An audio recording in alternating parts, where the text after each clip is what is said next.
HaleHound project has become one of the most popular DIY and wireless security tools that you could pretty much get started with a cheap yellow display. And while we're on the topic, the cheap yellow display has been making hits recently because of the fact that there is so much custom firmware that you can flash on this guy, and you can turn it into so many things. A sports counter, a wireless security tool, a tiny little ESP32 pig companion that can teach you a lot about wireless security and be a nice war driving companion. And while we're also on the topic of war driving, HaleHound just got a major update that makes it the best 2.4 gigahertz war driver that you could put together for under $15, which is kind of crazy. These type of tools don't have to break the bank, and HaleHound is showing us that you can pretty much get started with nothing but a CYD. If you're new to this channel, how's it going? I'm your pal Cal, and today we're going to be going over one of the newest DIY boards by Jesse Hale and the great minds at Midwest Gadgets called the Cinder Ferret V2. Talking Sasquatch just dropped a video on the new Fire Weasel, which is the newest official HaleHound board available on HaleHound.com. It takes all of the hassle from having a giant rat's nest of wires, but I'm a fan of that DIY aspect of HaleHound, and I'm a fan of the Cinder Ferret, and the reason why that is because you can use that board outside of just HaleHound. It's compatible with other custom firmware, such as the Bruce firmware, for example, and it can also be used in the future if other custom firmware come into fruition that need a CC1101 and an NRF24. We've come an exceptionally long way from the first generation of HaleHounds, which didn't have a Cinder Ferret V1 or a V2. This was classic perf board wiring straight to the ESP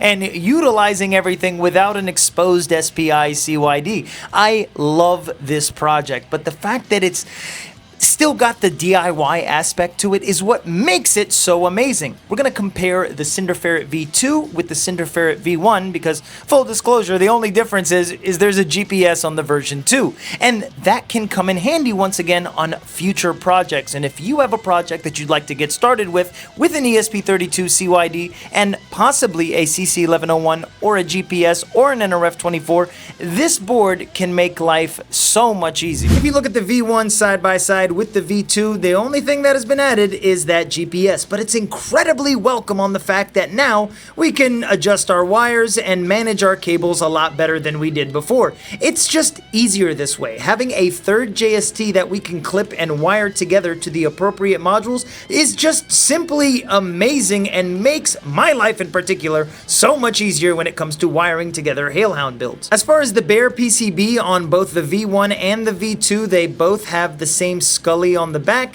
and where the radio modules go on the V2, we have doodles that are underneath the radio modules. I think this is adorable. These headers are a tad bit long. You do want to clip them, but you know, just make sure you don't clip them too short and make sure you solder on your module first before you actually put everything together. Now, I've been getting the same question in my comments recently in almost every HaleHound video that I've posted.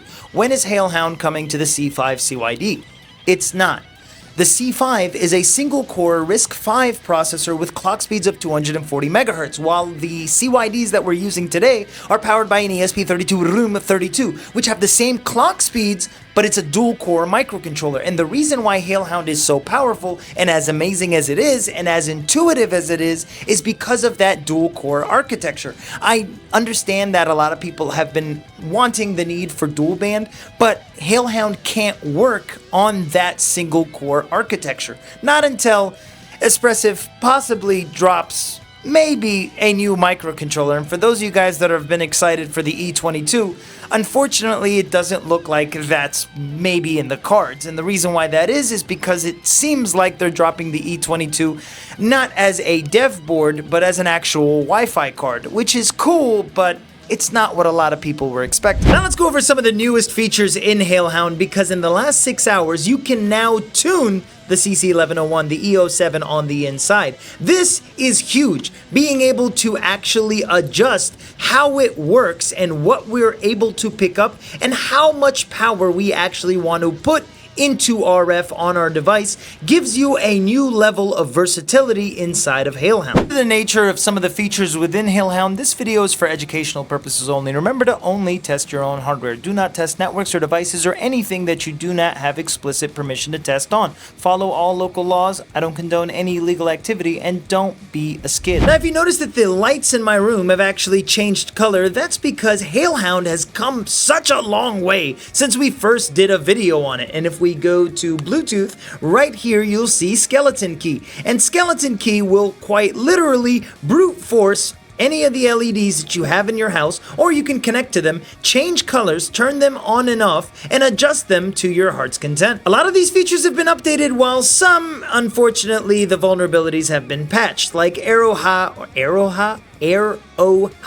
Race. Now, AROHA Race allowed you to possibly connect to your AirPods and maybe exploit your AirPods to be able to listen through them. It's really hard to go over some of the Bluetooth features without, violating community guidelines on YouTube, but the BLE Predator feature, as well as a lot of the GAT cloning that you can do in HaleHound, make it an amazing Bluetooth security tool. You now have the capabilities of not only tuning your CC1101, but your NRF24 as well, so you can crank it to the absolute max, or you can get the bare minimum for what you actually need at that specific time and place. To tune your NRF24, you want to select 2.4 gigahertz right here. Go to the bottom, it says NRF tuning, and from here you can tune whatever feature that you'd like, as well as a guide just in case you need a little extra help. All of the Signet features have been upgraded to utilize both cores, which is amazing because the war driver is now the best 2.4 war driver in my opinion. I am indoors, so I can't really demonstrate how amazing it is, but in our YouTube shorts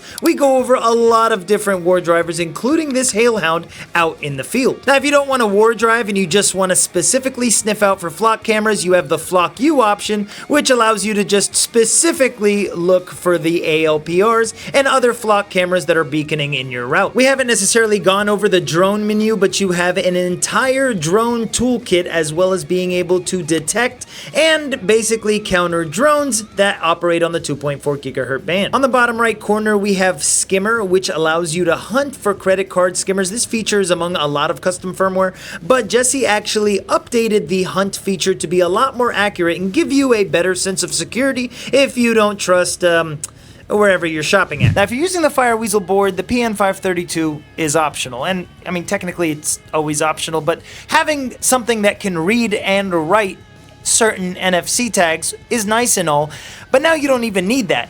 As of right now, if you have yourself a Chameleon Ultra or a Chameleon Ultra now, if you want to read, write, or emulate, all you need is a Chameleon Ultra. It pairs with your HaleHound. You can stick it to your card, a reader. You can utilize MF key now with a Chameleon and your HaleHound, which is way better than a PN532. Like, I'm not like the biggest fan of the PN532, but there's also little hints inside the firmware, especially when it comes to future NFC and RFID support. If you look on top of Jam Detect, which allows you to detect if there's anything malicious going on around you, you'll see RFID.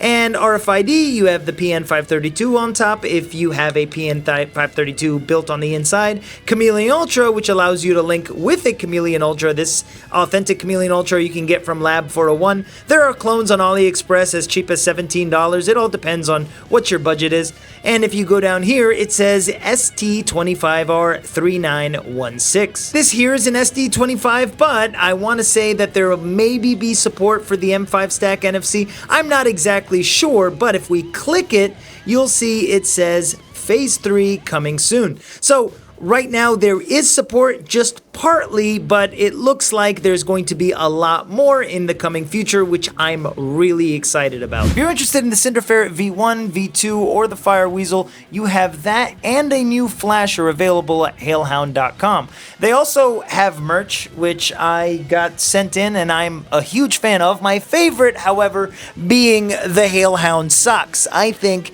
that these look phenomenal, and yeah. I want to thank you guys for watching this video all the way through. I love your faces. Thank you so much for the support. And thank you so much to all of you that have supported me here and on Patreon. You guys are amazing. I love your face. See you next time.